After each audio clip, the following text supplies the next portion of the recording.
Un feliz sábado nuevamente para todos en el nombre de Dios.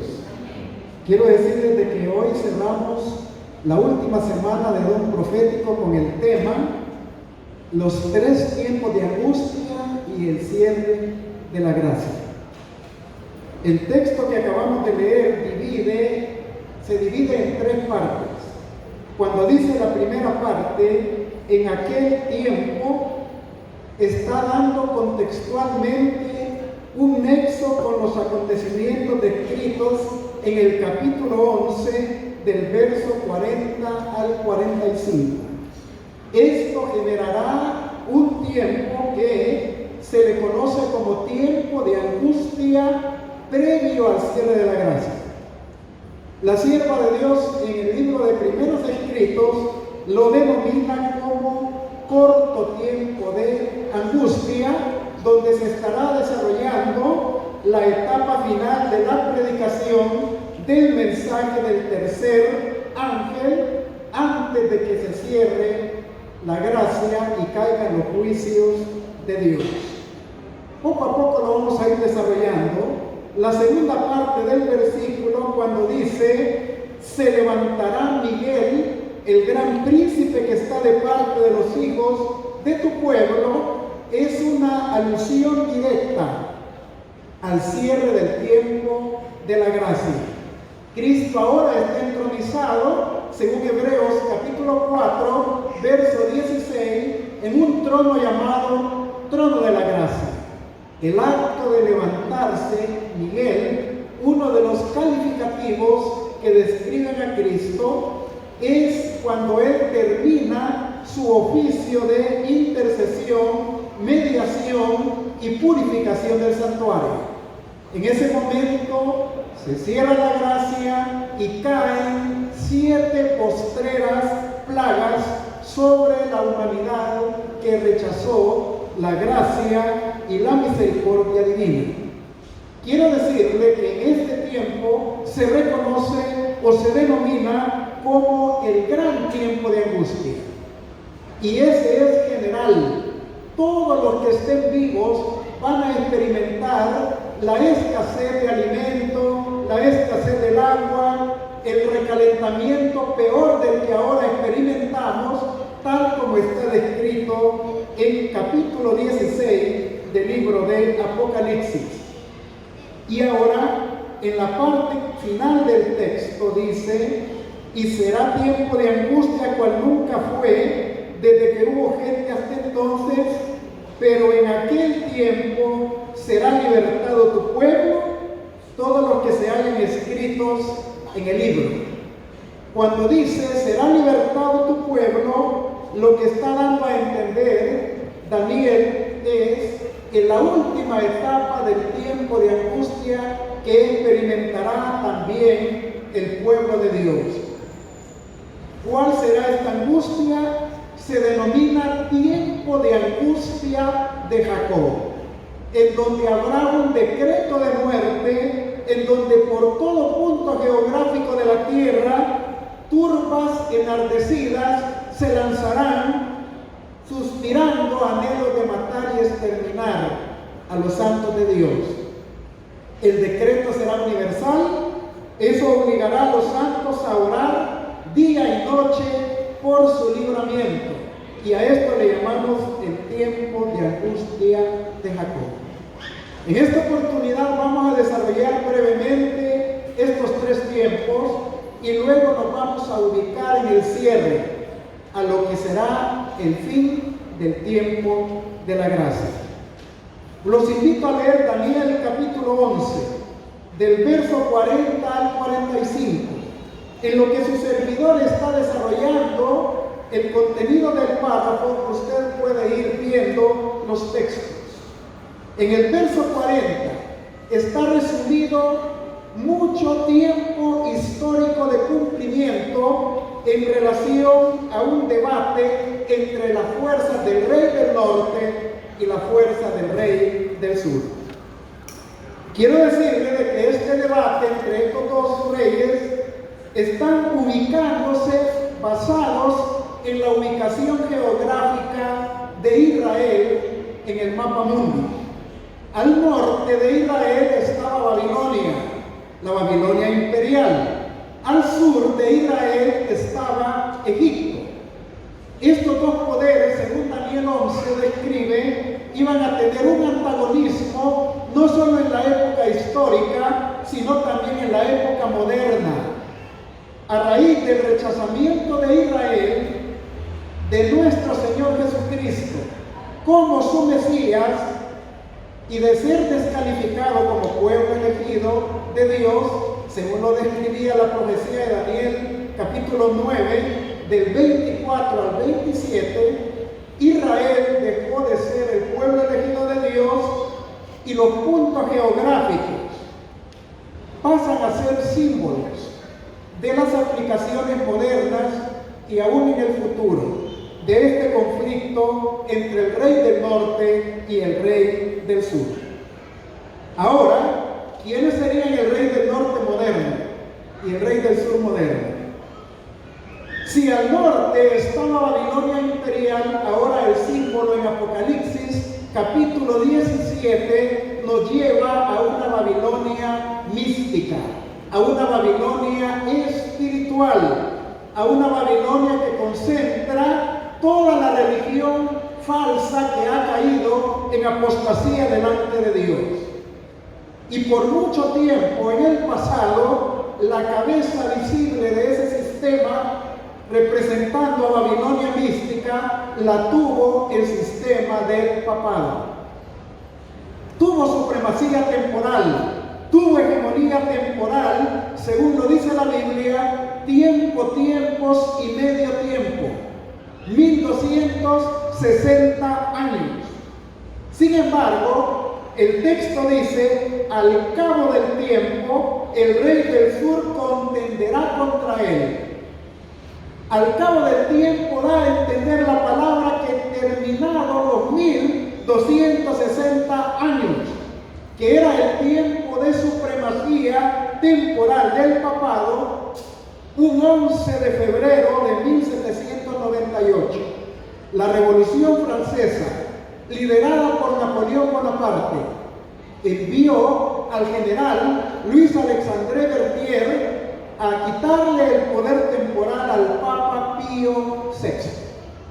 Le quitó la triple corona, el anillo pontificio, le confiscó los territorios pontificales y ahí se decretó el tiempo del evento reconocido como la herida mortal del papado. La Biblia dice en el libro de Apocalipsis capítulo 13, en el verso número 3 y 4, vi una de sus cabezas herida como de muerte, pero su herida mortal fue sanada. Y todo el mundo se maravilló en pos de la bestia. El sistema del papado no desapareció, fue suprimido su poder hegemónico temporal.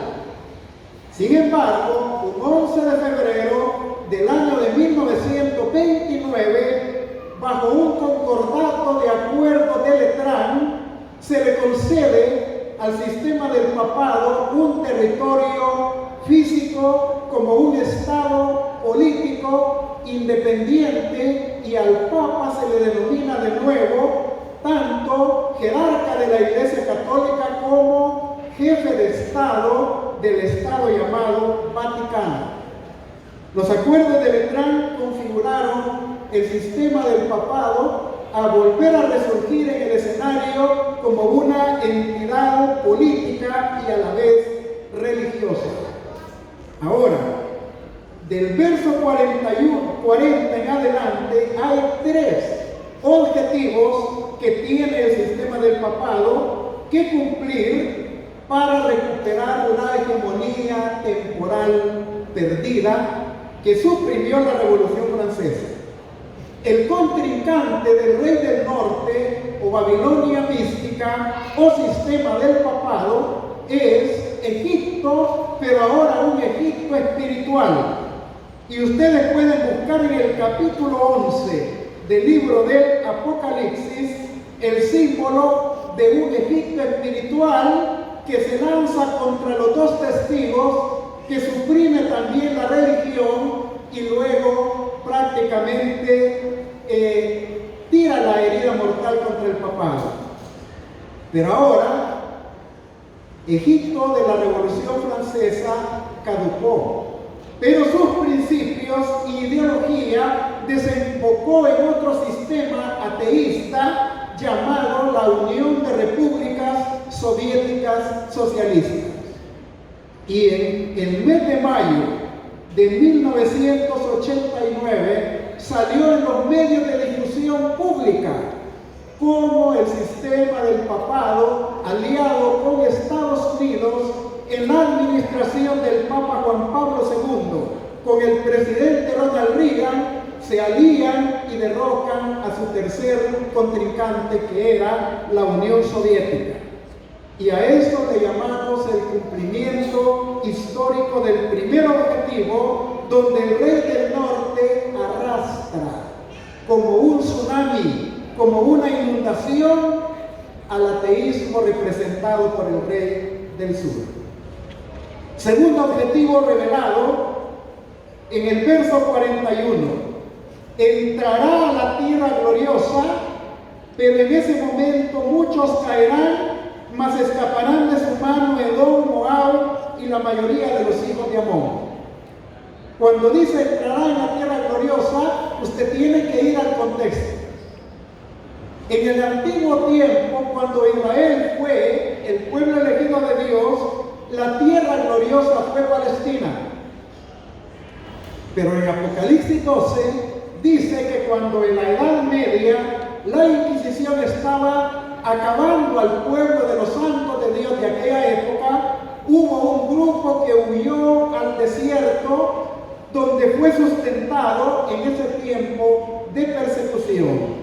Y esa tierra desierta era el continente americano y específicamente Norteamérica, los Estados Unidos.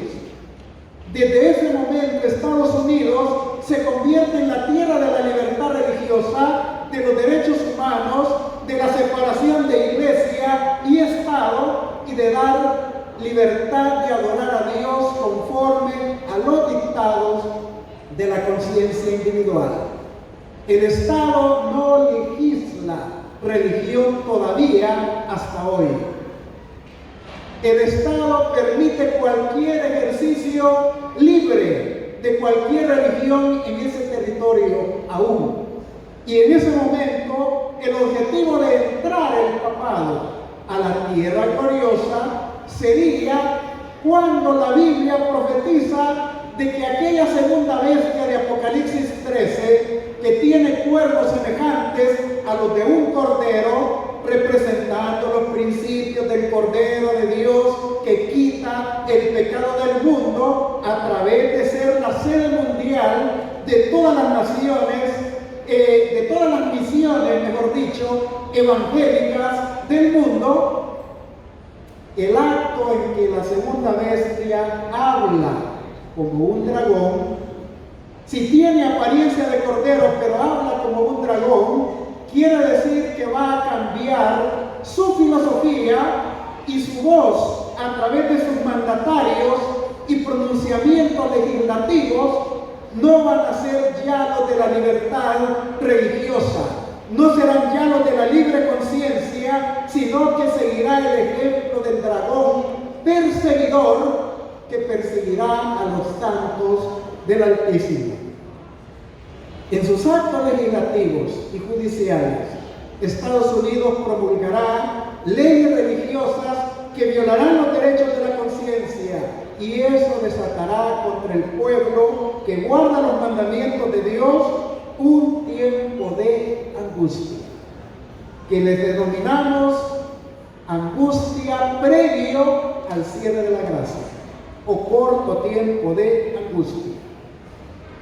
En ese momento tan difícil para el pueblo de Dios, dice la sierva de Dios en su primer libro, primeros escritos, que fuimos henchidos del Espíritu Santo y salimos a predicar el sábado más completamente, más decididamente. Los adventistas del séptimo día sabemos que el conflicto entre el bien y el mal se define entre la ley de Dios y las Y en relación a la ley de Dios, sobresale el día de descanso bíblico, el séptimo día, el sábado.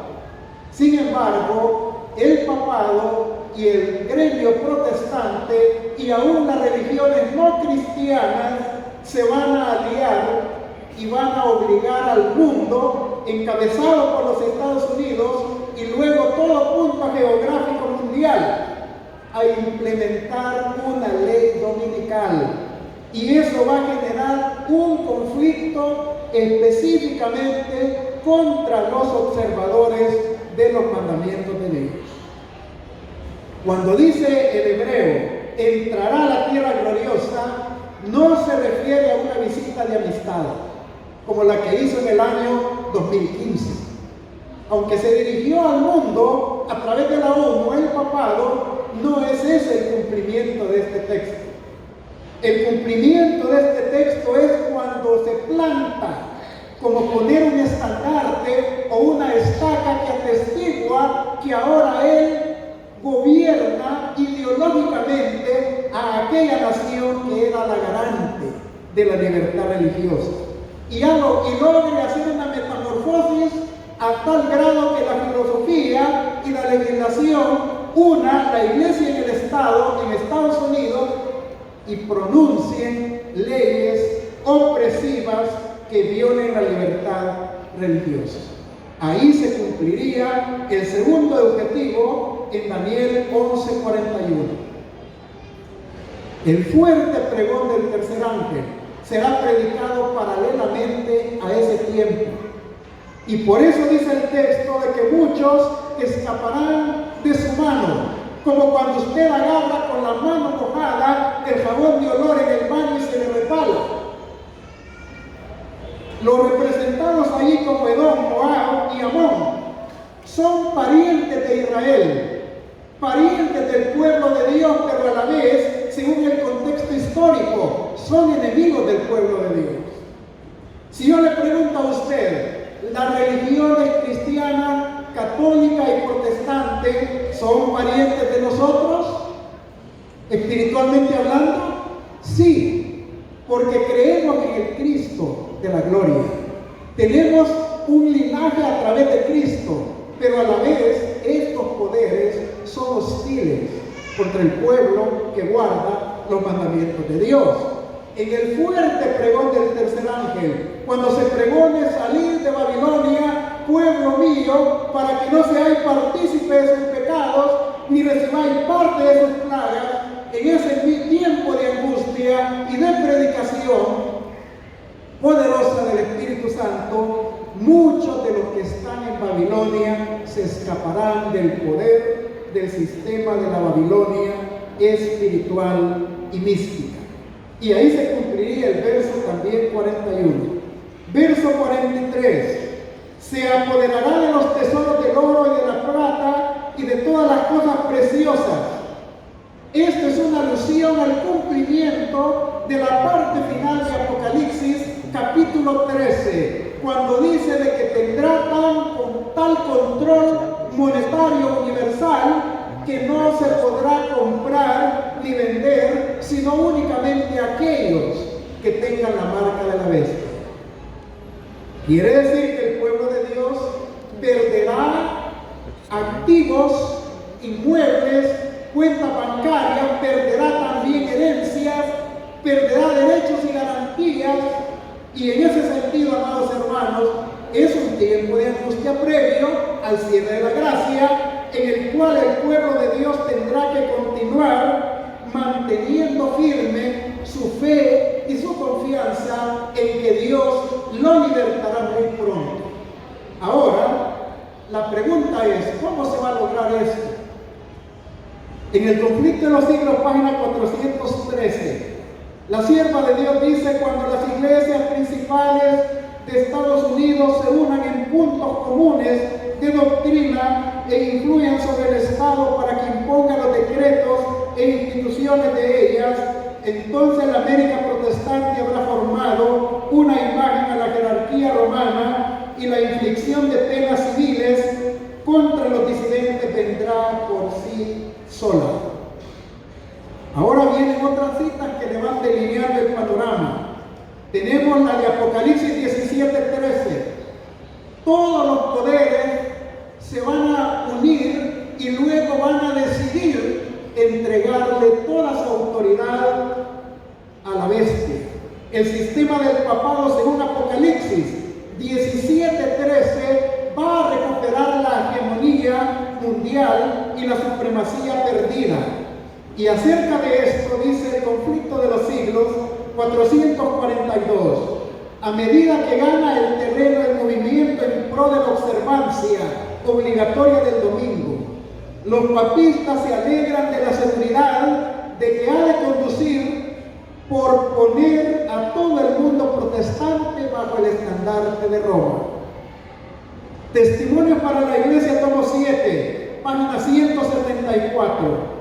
La gente se unirá bajo una misma dirección, la de la potencia papal, para oponerse a Dios en la persona de sus testigos.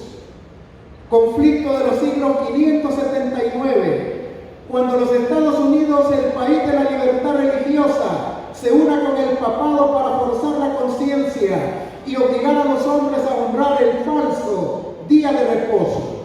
Los habitantes de todo país del globo serán inducidos a seguir su ejemplo. Quiere decir que la ley dominical será mundial y en cualquier lugar de la tierra el pueblo de Dios entrará en esa angustia y en esa tribulación previa al cierre del tiempo de la gracia.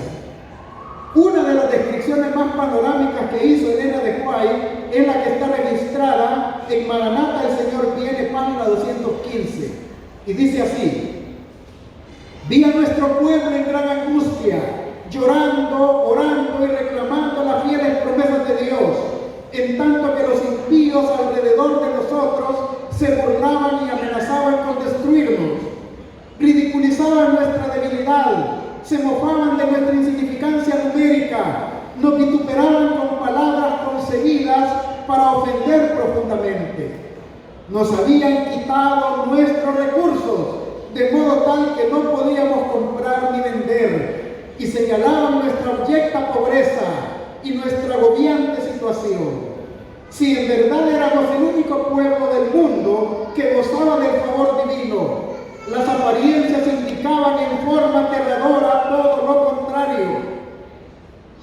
Los impíos aseguraban que tenían la verdad, que entre ellos habían señales y prodigios y que ese era el milenio temporal que habían aguardado durante tanto tiempo. El mundo entero se había convertido y había aceptado la ley dominical. Esta es la visión más panorámica del tiempo de angustia previo, en donde el pueblo de Dios tendrá que predicar, subsistir por la fe, aunque sus sentidos no le indiquen respuesta inmediata. Y usted tal vez recuerda el estudio que tuvimos de la parábola de la viuda y del juez injusto. Ahora, ¿cómo podemos precisar mayores detalles? Daniel 11, del 30 al 36, da un panorama de algo que la historia del pasado se va a volver a repetir, y después de darles los puntos importantes del párrafo, les voy a leer la cita donde Elena de White afirma que lo que dice Daniel 11, del 30 al 36, escenas similares a las descritas ahí, se van a volver a repetir. Puntos importantes de este párrafo. Se entenderá con todos los que abandonen el pacto. Deuteronomio 4:13 dice que el pacto de Dios son los 10 mandamientos. El papado se entenderá con todos los que están violando la santa ley de Dios. Segundo, quitará el continuo y pondrá la abominación desoladora. Ese es el decreto en última instancia que sustituye la solemnidad del sábado por el domingo mediante una ley dominical universal. Luego dice: los fieles caerán a filo de espada, a fuego, en cautividad y despojo. Ojo a esto. La Inquisición medieval ocupó estos métodos. Mató a filo de espada, mató a fuego en la hoguera, mandó a cautividad y a calabozos a muchos de los reformadores y luego, después de matarlos, despojaba los bienes de los herejes y los tomaba el poder del Estado. Estas cosas van a volver a cumplirse en la última etapa de persecución. Luego dice, muchos de los fieles serán depurados, limpios y emblanquecidos. Depurado es una forma de describir eliminado. Lo que usted ya no necesita lo depura, lo hace a un lado, lo quita del escenario. Esta es una alusión al martirio de la Edad Media que también se va a volver a repetir en el futuro. Y conste, les invito a leer Daniel capítulo 12, verso 10, porque es así en la aplicación al futuro. Y dice, muchos serán limpios y emblanquecidos y purificados. La prueba final de ese tiempo de angustia va a purificar al pueblo de Dios, lo va a emblanquecer y lo va también a santificar y preparar para el reino de Dios en la segunda venida de Cristo. Pero eso no quiere decir que será fácil. Va a ser difícil, no va a ser muy halagüeño, pero el pueblo de Dios tendrá que pasar por esta terrible prueba. En el tomo 13 de Manuscritos Redimidos, página 394, la sierva de Dios define lo siguiente: no hay tiempo que perder, nos esperan tiempos problemáticos, pronto ocurrirán las escenas angustiosas que anuncian las profecías. Las profecías del capítulo 11 de Daniel casi se han cumplido por completo. Mucho de la historia que ha ocurrido en el cumplimiento de esta profecía se repetirá. Y sigue diciendo, del versículo 30 al 36 se describe un poder que se contristará y volverá y se enojará contra el pacto santo y hará según su voluntad y se entenderá con los que abandonen el pacto santo. Y luego dice al final, ocurrirán escenas similares a las que se describen en estos versículos. La historia se va a volver a repetir. Y no estamos hablando de fantasía. Tiempo de angustia previo. Pero ahora vamos al gran tiempo de angustia. El gran tiempo de angustia lo delimita el cierre del tiempo de la gracia. Pero ahora le invito a leer Lucas 13:25. Ahí le da una forma muy fácil de comprender la implicación de levantarse Miguel del trono de la gracia. Y entre otras cosas, Cristo dijo, después de que el padre de familia se haya levantado y cerrado la puerta, y estando fuera comencéis a llamar a la puerta, diciendo, Señor, Señor, ábrenos. Él respondiendo dirá, no sé de dónde sois. Está claro que levantarse Miguel es el cierre del tiempo de la gracia. Y la gente va a querer salvación, pero ya no habrá intercesor ni mediador único entre Dios y los hombres en el santuario celestial. Apocalipsis capítulo 15. Usted puede ir al libro de Apocalipsis y va a ver que inmediatamente se denominan 7 ángeles con 7 copas de las 7 postreras plagas que van a consumar la ira de Dios contra los impenitentes. Pero la parte más dramática está en el verso 8. Y el templo se llenó de humo por la gloria de Dios y por su poder, y nadie podía entrar en el templo hasta que se hubiesen cumplido las 7 plagas de los 7 ángeles. Póngale atención, nadie podía entrar en el templo. Si Cristo se levanta de su trono y sale del templo, y el templo se llena de la gloria de Dios, y nadie puede entrar, ¿qué significa? No hay mediador, no hay intercesor para nadie en la faz de la tierra. Y ese es el drama del tiempo de angustia denominado gran tiempo de angustia. Las personas ahora pueden ver que se pone el sol y amanece el siguiente día y pueden hacer muchas desobediencias ante la vista de Dios, pero por motivo de que ella está Cristo en el santuario, intercediendo y amortiguando que los juicios de Dios no caigan sobre la tierra. La gente cree que nunca va a suceder esto. Lamentablemente para ellos, pero el tiempo va avanzando. Apocalipsis 16 habla del primer grupo de gente que recibirá las plagas. Verso número 2. Y fue el primero, dice, y derramó su copa como una úlcera maligna y pestilente, ojo, contra los que tenían la marca de la bestia. Habían aceptado el falso día de reposo, sea por conveniencia, sea por ignorancia, sea por haber rechazado la predicación de la verdad, pero recibirán la plaga. Apocalipsis 22, 18 dice el segundo grupo que será afectado por las plagas postreras, y dice: todo aquel que le añada a la profecía de este libro, Dios le añadirá las plagas descritas en este libro. Todos los maestros de religión que han añadido fábulas y mentiras y engaños y le han vendido al mundo segundas o terceras oportunidades que son ficticias, porque el desenlace es: mientras Cristo está en el santuario hay salvación. Cuando Cristo sale del santuario ya no hay salvación. Y hay gente que cuando les predican el rapto secreto le dicen: si no te vas en el rapto, te queda la gran tribulación y 7 años después te vas en la segunda oportunidad. Cero. Eso es falso. Eso es mentira.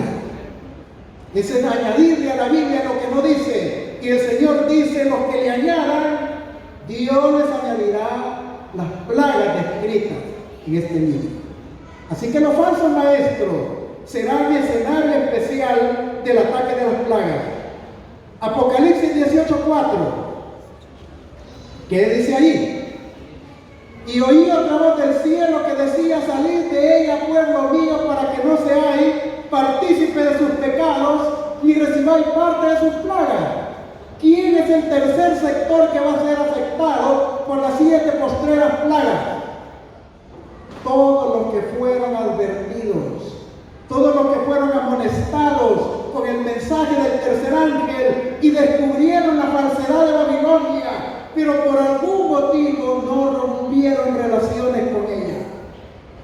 Hay gente que dice: no, es que ahí tengo mi familia, tengo mis amigos, tengo la gente de siempre, de toda mi vida. Pero ¿qué garantía tiene usted estando en una religión falsa? La única garantía es tener a Cristo en su corazón y seguir el sendero de la verdad que Él le ha trazado. Todos aquellos que no salieron oportunamente de Babilonia reciben también el juicio de las 7 plagas postreras. Ahora vamos a analizar el tiempo de angustia de Jacob. Cuando las plagas comiencen a caer, Satanás va a meterle en el cerebro a los líderes religiosos y políticos del mundo impenitentes que los juicios están cayendo en la tierra porque hay un grupo que sigue insistiendo en guardar el sábado. Y entonces van a decretar leyes más terribles, más opresivas, y van a finalizar con un decreto de muerte muy parecido al decreto del rey Asuero en el tiempo de la reina Esther. ¿Y en qué consistía el decreto de Asuero? Exterminar a los judíos y confiscar sus bienes. Ojo, eso se va a volver a repetir. Pero el decreto también es muy parecido al del rey Nabucodonosor cuando echó en el horno de fuego ardiente a los que no quisieron adorar la estatua de oro. ¿En qué sentido es similar? En que va a violar y forzar a la gente a violar su conciencia y a adorar falsamente en sus criterios a Dios. Y el que no quiera, decreto de muerte y exterminio. Y este decreto también se va a parecer mucho al decreto del rey Darío, que le prohibió a Daniel por un espacio de 30 días que no se comunicara con su Dios. ¿En qué se va a parecer estas leyes? Van a atacar la vida devocional del pueblo de Dios.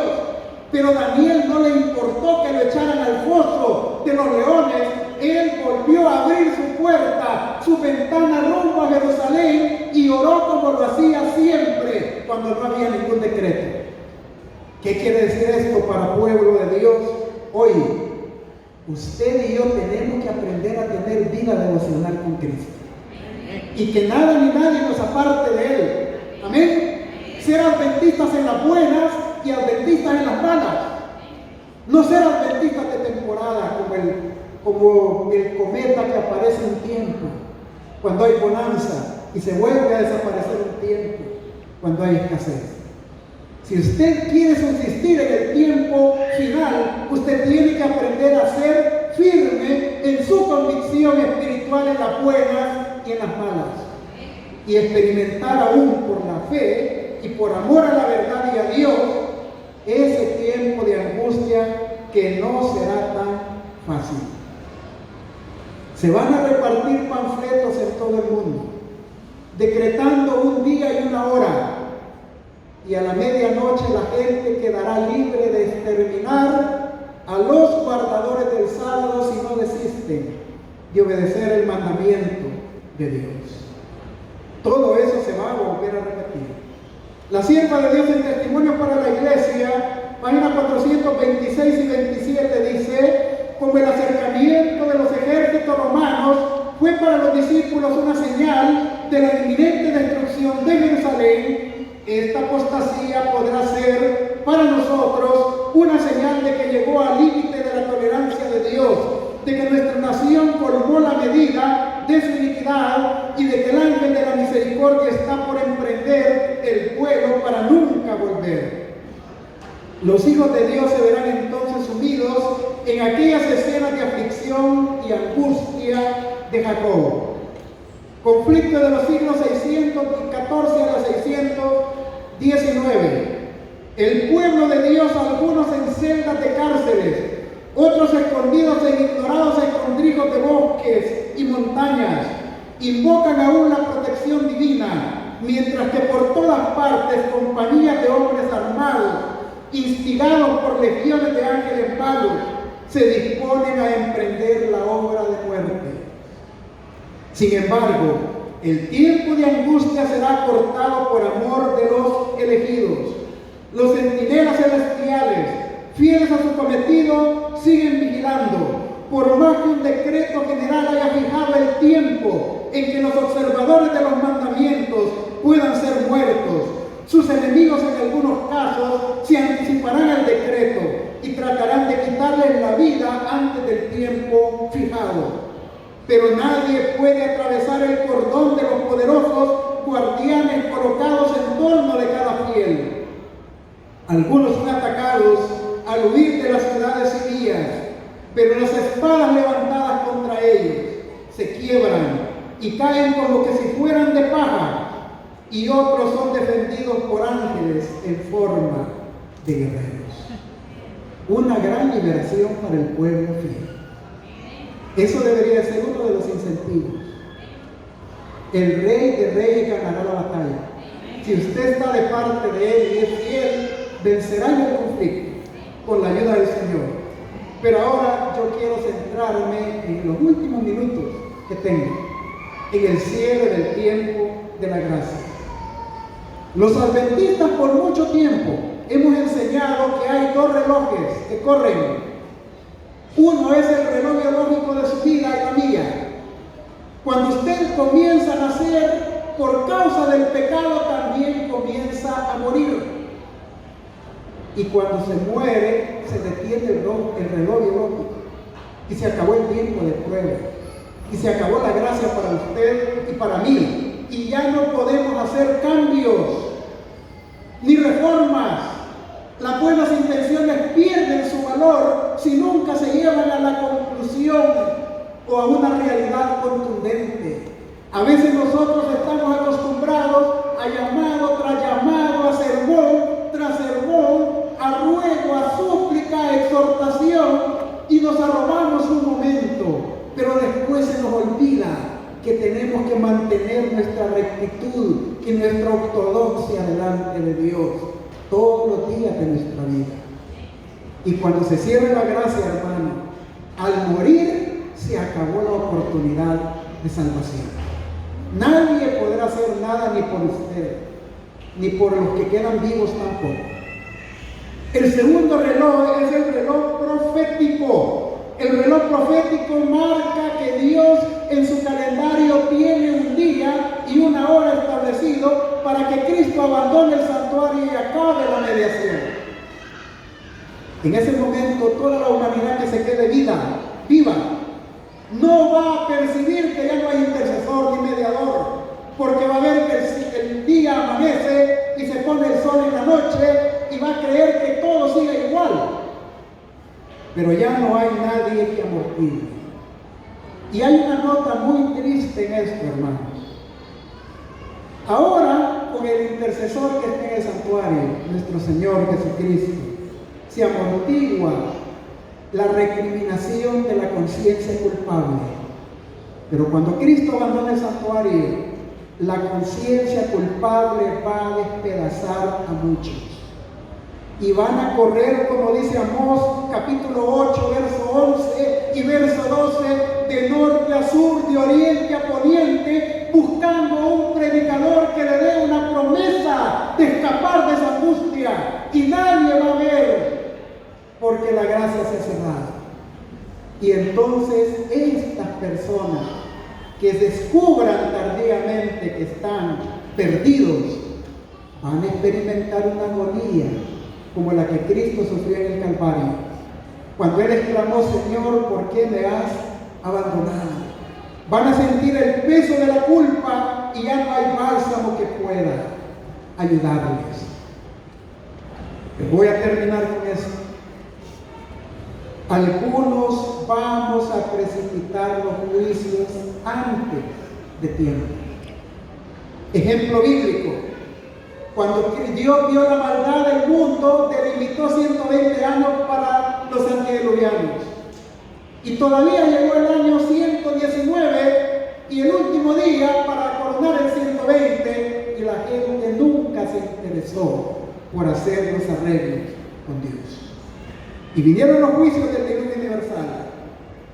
Para Sodoma y Gomorra, ¿cuánto tiempo delimitó Dios para el escape? Un día. Y si no abandonaban Sodoma y Gomorra, ese día los juicios caerían sobre ellos. Y solo se escapó Lot, su mujer y sus 2 hijos. Y lamentablemente su mujer, que tenía su corazón en Sodoma, volteó a ver para atrás y se quedó en la ruina. Y por eso Cristo en Lucas 17:31 dice: acordaos de la mujer de Lot. Porque no basta tener las buenas intenciones, sino arraigarse firmemente por la fe de Jesucristo. En el caso de los hijos de Elí, Osni y Finés, que ellos jugaron con la gracia de Dios, hacían y deshacían fechorías que desprestigiaban el cristianismo de aquel entonces. Y su padre lo sabía y no los corregía. Él era el jefe de ellos eclesiástico y no les quitaba la administración. Llegó un momento en que Dios mandó un ángel a decirle a Samuel: la maldad de la casa de Elí jamás será expiada, ni con sacrificios ni con ofrendas. No había ningún lado del ritual simbólico que le diera esperanza de perdón. Habían cometido el pecado imperdonable y su destrucción era cuestión de minutos. Cuidémonos de violar la misericordia de Dios y abusar de ella. Pongámonos en cuenta con Dios, porque lo que va en juego es su y mi salvación. Si usted valora su vida, valórela bien. No solo para ir de un médico para que le dé unos cuantos años de vida temporal. Valórela con aquel que le puede dar la eternidad. Y ese es únicamente Jesucristo. Apocalipsis 22:11 dice: cuando Cristo pronuncia las palabras del cierre de la gracia, toda la humanidad queda dividida en dos grupos: los inmundos e impuros, y que seguirán siendo igual. Nadie los va a cambiar después del cierre de la gracia. Y los justos y los santos, que seguirán justificándose y santificándose por el poder de la gracia de Dios. Amados hermanos, con esto terminamos el tema del cierre de la gracia. Pero yo quiero decirle en el nombre de Dios, si usted tiene anhelo de salvación, póngase de pie y dígale a Dios que quiere ayuda de Dios. Reconozca que si usted no ha podido solo, Dios le abre ahora la oportunidad de salvación. Vamos a orar para pedirle al Señor el oportuno socorro. Padre bendito que habitas en los cielos, gracias, Señor, porque hasta este momento todavía nuestro Señor Jesucristo está en el santuario. Todavía puede ver la sinceridad con la cual muchos de nosotros nos pusimos de pie para suplicarte, Padre, perdón de nuestros pecados, para pedirte que nos ayudes a formalizar nuestra vida delante de ti y a no jugar con la salvación, y a no envanecer tu gracia ni tu sublime misericordia. Ayúdanos, Señor, a entender que el destino eterno está en juego y que no vale nada el mundo, ni la tierra, ni los bienes materiales, como para que perdamos una salvación tan grande. Te ruego, Padre poderoso, Padre de misericordia y Dios de toda consolación, que escuches la plegaria de tu pueblo y de aquellos que aún no se han unido a tu pueblo, pero que quieren hacerlo muy pronto. Y danos, Señor, salvación. Danos oportuno socorro. Lo pedimos en el nombre bendito de Cristo Jesús. Amén y amén.